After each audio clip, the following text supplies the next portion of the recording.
Weekend స్పెషల్‌గా ఇంట్లో వాళ్ళందరూ ఏమైనా స్పైసీగా ఉండమంటే ఫస్ట్ గుర్తొచ్చేది చికెన్ దమ్ బిర్యానీ.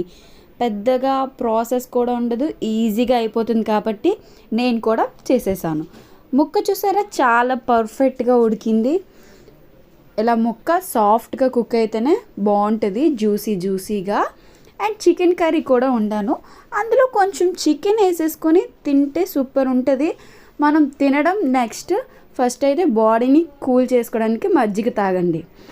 బిర్యానీ చూసారా పొడిగా వచ్చింది. కొంచెం ఫ్రైడ్ ఆనియన్స్ బయటికి తీసేసుకొని కొంచెం ఆయిల్ అండ్ గీ వేసేసుకొని ఆనియన్స్ వేపుకొని బిర్యానీ స్పైసెస్ అన్నీ వేసేసుకోవాలి. కొంచెం టమాటా వేగిన తర్వాత చికెన్ వేసేసుకొని మీకు ఎంత సరిపోద్దంటే అంత వేసుకోండి చికెన్.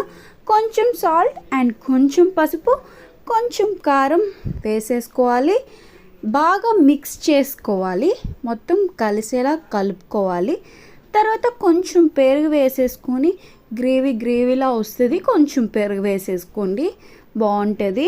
తర్వాత కొంచెం ధనియాల పౌడర్ వేసేసుకొని కుక్ చేసుకోవడమే. ఇప్పుడు వాటర్ పెట్టుకొని బిర్యానీ స్పైసెస్ అన్నీ వేసేసుకోవాలి. వేసేసుకొని కొంచెం సాల్ట్ కూడా వేసేసుకోవాలి. ఆయిల్ కూడా పొడిగా రావడానికి వేసేసుకుంటే సరిపోతుంది. కొంచెం సాల్ట్ ఎక్కువ వేసుకోవాలి రైస్కి సరిపోయినంత. తర్వాత ఉడికిపోయిన తర్వాత 75% ఉడికిన తర్వాత మొత్తం మనం చేసుకున్న చికెన్లోకి ఇది మొత్తం వేసేసుకొని fried onions and biryani masala నెయ్యి కూడా వేసుకోవాలి.